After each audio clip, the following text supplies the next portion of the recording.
Have you ever wondered about the people who lead groups in faraway places, especially in areas facing long-standing conflicts? Today, we're going to learn about a man named Ismail Haniyeh. He was a big deal for Palestinians, especially in a place called Gaza. But recently, something shocking happened to him that changed everything. Are you ready to uncover the twists and turns of his remarkable life? Let's embark on this journey together and discover the story of Ismail Haniyeh. Early life and background. Ismail Haniyeh's story begins in 1963 in the Al-Shati refugee camp. This camp was located in Gaza, a small strip of land nestled between Israel and Egypt. But why was Haniyeh born in a refugee camp? Well, his parents weren't always from Gaza. They were forced to leave their home in a city called Ashkelon when Israel became a country in 1948. This event, known as the Nakba or catastrophe by Palestinians, shaped Haniyeh's life from the very beginning. Growing up in Al-Shati wasn't easy. Refugee camps are often overcrowded with limited resources and opportunities. But despite these challenges, young Ismail showed determination and a thirst for knowledge. He attended local schools run by the United Nations, where he excelled in his studies.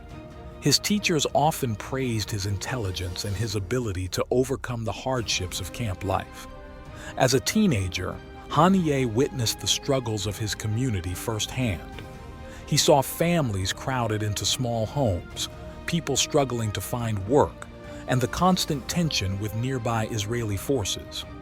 These experiences deeply influenced his worldview and his desire to make a difference for his people.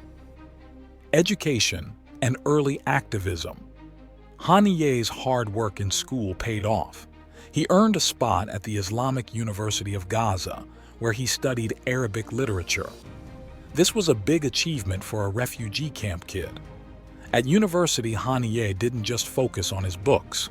He got involved in student politics, becoming a leader in the Islamic Bloc, a student group associated with the Muslim Brotherhood. It was during his university years that Haniyeh's political activism really took off. He organized protests and spoke out about the rights of Palestinians. This was a time of growing tension between Palestinians and Israel, and young people like Haniyeh were at the forefront of a new wave of resistance. Getting involved with Hamas. In 1987, when Haniyeh was in his final year of university, something big happened. Palestinians started a massive protest movement against Israeli occupation. This was called the First Intifada. It was during this turbulent time that a group called Hamas was created. Hamas said they wanted to fight for Palestinian rights and resist Israeli control. Haniyeh, with his experience in student activism, quickly became involved with Hamas. He saw it as a way to make a real difference for his people. But this decision came with risks. The Israeli authorities considered Hamas a dangerous group, and being a member could lead to trouble. And trouble did come. Haniyeh was arrested several times for participating in protests and other activities. He spent time in Israeli prisons, where he met other Palestinian activists and leaders. These experiences, while difficult, only strengthened his commitment to the Palestinian cause. In 1992, something unexpected happened. Haniyeh, along with hundreds of other Hamas members, was exiled to Lebanon. This could have been a major setback, but Haniyeh used this time to learn and grow. He met with other exiled leaders, studied political theory, and developed his skills as a speaker and organizer. Rising through the ranks. When Haniyeh returned to Gaza in 1993, he was a changed man. His time in exile had given him new perspectives and connections. He quickly became involved with Hamas again, but now he was seen as a more experienced and valuable member. Haniyeh's big break came when he was appointed to be an assistant to Sheikh Ahmed Yassin, the founder of Hamas. This was a huge honor and responsibility. Yassin was respected not just as a political leader, but as a spiritual guide for many Palestinians. Working closely with Yassin, Haniyeh learned about leadership, strategy, and how to navigate the complex world of Palestinian politics. Tragically, Sheikh Yassin was killed in an Israeli airstrike in 2004. This was a huge blow to Hamas and Haniyeh personally, but it also thrust Haniyeh into a more prominent role. He was now seen as one of the up-and-coming leaders of Hamas, someone who could potentially lead the organization into the future. Political success and challenges. In 2006, something happened that shocked many people around the world.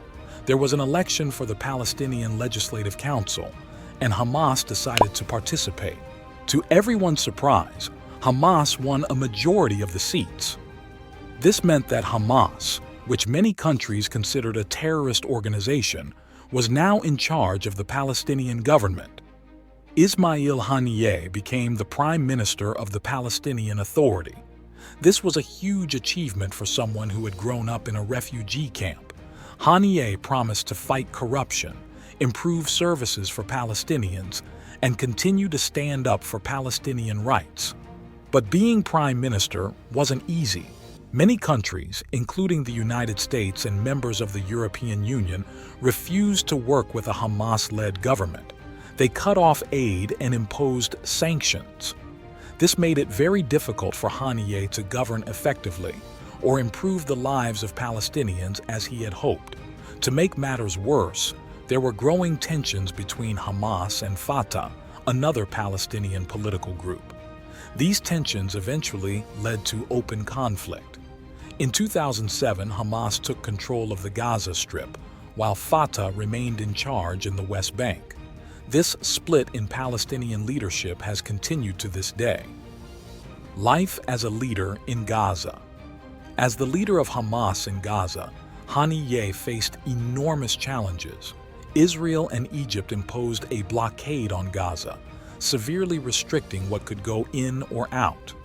This made life very difficult for the people of Gaza, and Haniyeh had to find ways to manage with very limited resources.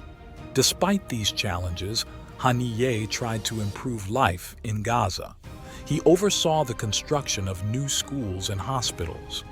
He worked to maintain some level of public services, even with severe shortages of electricity and clean water. Many Gazans appreciated his efforts to stand up to Israel and his attempts to break the blockade.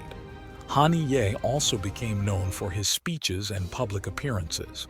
He was a charismatic speaker who could inspire crowds with his words. He often spoke about Palestinian rights, the hardships of life under blockade, and the need for unity among Palestinians. Moving away and new roles. In 2017, Haniyeh's role changed again. He was elected as the overall leader of Hamas, not just the leader in Gaza. This new position required him to travel more and engage in international diplomacy. As a result, he moved to Qatar, where Hamas has an office. Some people criticized Haniyeh for leaving Gaza. They felt he should stay and face the same hardships as ordinary Gazans. But Haniyeh argued that his new role required him to represent Hamas on the world stage, and that he could do more for Palestinians by meeting with leaders from other countries. From his base in Qatar, Haniyeh worked to improve Hamas's international standing. He met with leaders from countries like Turkey, Iran, and Russia. He tried to present Hamas as a legitimate resistance movement rather than a terrorist organization. The Big War of 2023. In October 2023, the situation in Gaza changed dramatically. Hamas launched a surprise attack on Israel, leading to a full-scale war. The conflict was devastating for both sides, but especially for the people of Gaza. Thousands of Palestinians were killed, including many civilians. Israel's response to the attack was massive and destructive. During this war, Haniyeh played a crucial role as the voice of Hamas. He gave speeches justifying the attack as a response to years of Israeli occupation and blockade. He called for support from other Arab and Muslim countries, but he also faced criticism from those who saw the attack as a terrible mistake that brought more suffering to Palestinians. Haniyeh's own family was not spared from the violence. Several of his relatives, including some of his children and grandchildren, were killed in Israeli airstrikes.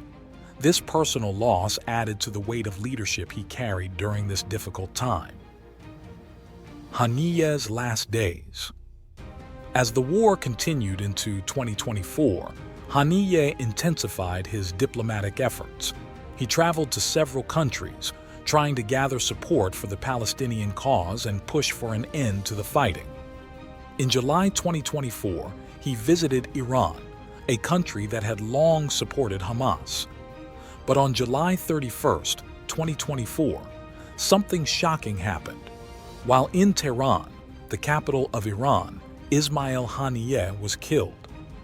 Hamas quickly announced that Israel was responsible for his death, calling it an assassination. Israel neither confirmed nor denied involvement. The news of Haniyeh's death sent shockwaves through the Palestinian territories and the wider Middle East. What happened next? The death of Ismail Haniyeh left a big question mark over the future of Hamas and the Palestinian cause. In Gaza, many people mourned his loss.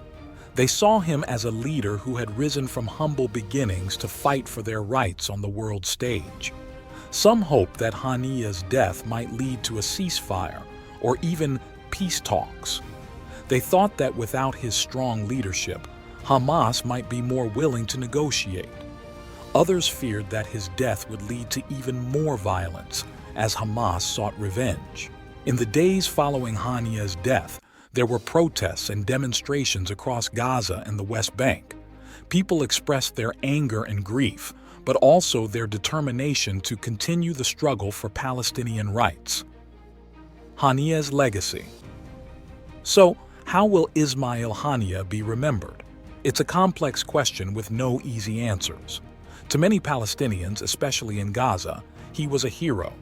They saw him as someone who never forgot his roots, who stood up to Israel, and who tried to improve their lives despite enormous challenges. Haniyeh was known for his accessibility. Even as a leader, he would often walk in the streets of Gaza, talking to ordinary people. He lived relatively modestly, at least compared to some other political leaders. This helped him maintain a reputation as a man of the people. One of Haniyeh's most significant achievements was his role in unifying different factions within Hamas. He was seen as a moderating influence, someone who could bridge divides between more militant and more pragmatic elements of the organization. Haniyeh also worked to improve Hamas's international image. He gave interviews to Western media outlets and tried to present Hamas's case to the world. While he wasn't always successful in changing minds, he did help to make Hamas a player on the international stage. However, to Israel and many Western countries, Haniyeh remained a controversial figure. They saw him as the leader of an organization responsible for attacks on civilians.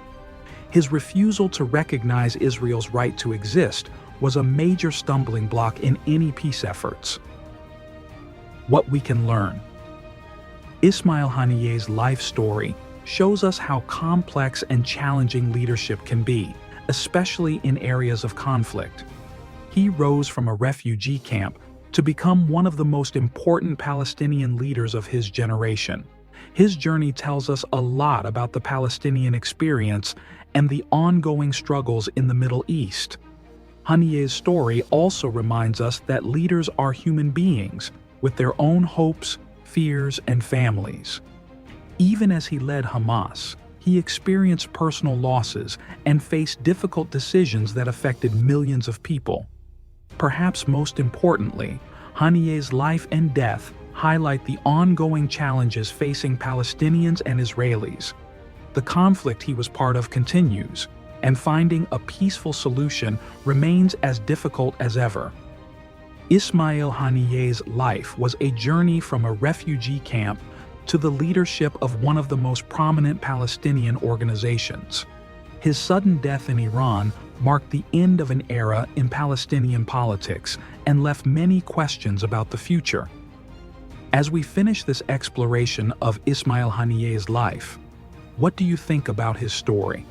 How do you feel about the ongoing situation in Gaza and the wider Israeli-Palestinian conflict? These are big, complicated questions, and it's okay if you're not sure what to think. The important thing is to keep learning, to try to understand different perspectives, and to hope for a future where people can live in peace. Thank you for joining me on this journey through Ismail Haniyeh's life. If you found this video interesting and informative, please don't forget to like, share, and subscribe to our channel. Your support helps us create more in-depth content like this, exploring the complex stories that shape our world. And remember, there's always more to learn about the people and events that impact our global community.